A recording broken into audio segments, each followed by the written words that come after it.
ब्रह्मांड का वो ग्रह जिसका स्थान सूर्य से 8वें स्थान पर आता है और जिसको सूर्य का एक चक्कर लगाने में 164 साल लगते हैं दोस्तों। जी हाँ दोस्तों, आज हम ऐसे ही उस ग्रह के बारे में बात करने जा रहे हैं जिसको नेपच्यून या वरुण ग्रह के नाम से जाना जाता है। तो हेलो फ्रेंड्स, कैसे हैं आप? आशा करता हूं कि आप सब अच्छे होंगे। मैं आपका अपना दोस्त मनोज कुमार और हमारे इस यूट्यूब चैनल पर आपका बहुत बहुत स्वागत है जिसका नाम है जनरल ज्ञान। तो हमने कुछ अपनी लास्ट वीडियोस में 7 प्लैनेट्स के बारे में बात की है। अगर आपने वो वीडियोस नहीं देखी है तो प्लीज पहले वो वॉच कर लीजिएगा, और अगर आप नए हैं हमारे इस यूट्यूब चैनल पर तो चैनल को सब्सक्राइब करना और बेल आइकन को प्रेस करना ना भूलें ताकि आप हमारी कोई भी न्यू अपडेट मिस ना कर सकें। नेपच्यून अंधेरा, ठंडा और बहुत तेज हवा वाला ग्रह है। यह हमारे सौरमंडल का अंतिम ग्रह है। यह सूर्य से पृथ्वी की तुलना में 30 गुना अधिक दूर है। नेपच्यून सूर्य से 8वां और सबसे दूर ज्ञात ग्रह है। यह व्यास के आधार पर सौरमंडल का चौथा सबसे बड़ा ग्रह, तीसरा सबसे विशाल ग्रह और सबसे घना विशाल ग्रह है। यह पृथ्वी के द्रव्यमान का 17 गुना है और साथ ही बर्फ के विशालकाय यूरेनस से थोड़ा अधिक विशाल है। नेपच्यून यूरेनस की तुलना में सघन और शारीरिक रूप से छोटा है क्योंकि इसका अधिक द्रव्यमान इसके वायुमंडल के अधिक गुरुत्वाकर्षण संपीड़न का कारण बनता है। मुख्य रूप से गैसों और तरल पदार्थों से बना होने के कारण इसकी कोई अच्छी तरह से परिभाषित ठोस सतह नहीं है। ग्रह हर 164.8 साल में एक बार 30.1 खगोलीय इकाइयों की कक्षीय दूरी पर सूर्य की परिक्रमा करता है। इसका नाम समुद्र के रोमन देवता के नाम पर रखा गया है और इसमें खगोलीय प्रतीक जो नेपच्यून के त्रिशूल का प्रतिनिधित्व करता है।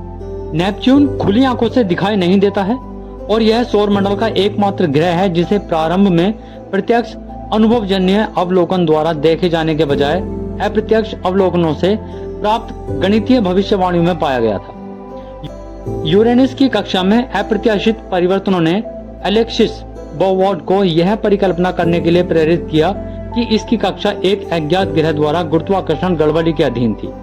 बोवार्ड की मृत्यु के बाद जॉन काउच एडम्स और अर्बेन लेवेरियर ने स्वतंत्र रूप से अपनी टिप्पणियों से नेपच्यून की स्थिति की भविष्यवाणी की। इसके बाद 23 सितंबर 1846 को जोहान गॉटफ्राइड गेले द्वारा लेवेरियर द्वारा भविष्यवाणी की गई स्थिति की 1 डिग्री के भीतर नेपच्यून को एक दूरबीन से सीधे देखा गया। इसके सबसे बड़े चंद्रमा ट्राइटन को इसके तुरंत बाद खोजा गया था। हालांकि ग्रह के शेष 15 ज्ञात चंद्रमाओं में से कोई भी 20वीं शताब्दी तक दूरबीन से स्थित नहीं था। पृथ्वी से ग्रह की दूरी इसे छोटा स्पष्ट आकार देती है, जिससे पृथ्वी आधारित दूरबीनों से अध्ययन करना चुनौतीपूर्ण हो जाता है। वॉयेजर 2 ने नेपच्यून का दौरा किया था जब वह 25 अगस्त 1989 को ग्रह से गुजरा था। वॉयेजर 2 इसका दौरा करने वाला एकमात्र अंतरिक्ष यान बना हुआ है। हबल स्पेस टेलीस्कोप और अनुकूली प्रकाशिकी के साथ बड़े जमीन आधारित दूरबीनों के आगमन ने दूर से अतिरिक्त विस्तृत अवलोकन की अनुमति दी है।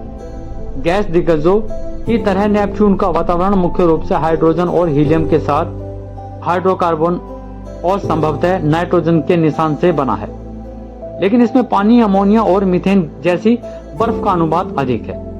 यूरेनस के समान इसका आंतरिक भाग मुख्य रूप से बर्फ और चट्टान से बना है। दोनों ग्रहों को अलग करने के लिए आमतौर पर उन्हें बर्फ के रेले प्रकीर्णन के साथ बाहरी क्षेत्रों में मीथेन के निशान नेपच्यून को हल्का नीला दिखाई देते हैं। यूरेनस के मजबूत मौसमी वातावरण के विपरीत, जो लंबे समय तक सुविधाहीन हो सकता है, नेपच्यून के वातावरण में सक्रिय और लगातार दिखाई देने वाले मौसम पैटर्न है। 1989 में वॉयेजर 2 के उड़ान के ग्रह के दक्षिणी गोलार्ध में बृहस्पति पर ग्रेट रेड स्पॉट के बराबर एक ग्रेट डार्क स्पॉट था। 2018 में एक नए मुख्य डार्क स्पॉट और छोटे डार्क स्पॉट की पहचान की गई और उसका अध्ययन किया गया। ये मौसम पैटर्न सौरमंडल के किसी भी ग्रह की 2100 किलोमीटर प्रति घंटा तक की सबसे तेज हवाओं से संचालित होते हैं। सूर्य से इसकी अत्यधिक दूरी के कारण नेपच्यून का बाहरी वातावरण सौरमंडल के सबसे ठंडे स्थानों में से एक है। इसके बादलों के शीर्ष पर तापमान -218 से -361 डिग्री फ़ारेनहाइट तक पहुंच जाता है। ग्रह के 5100 डिग्री सेंटीग्रेड है। नेपच्यून में एक कमजोर और खंडित विलय प्रणाली है जिसे आक्स कहा जाता है। 1984 में खोजा गया और वॉयेजर 2 द्वारा इसकी पुष्टि की गई। वरुण ग्रह पर जमी हुई मीथेन गैस के बादल उड़ते हैं और यहाँ हवाओं की रफ्तार सौरमंडल के दूसरे किसी भी ग्रह से काफी ज्यादा है।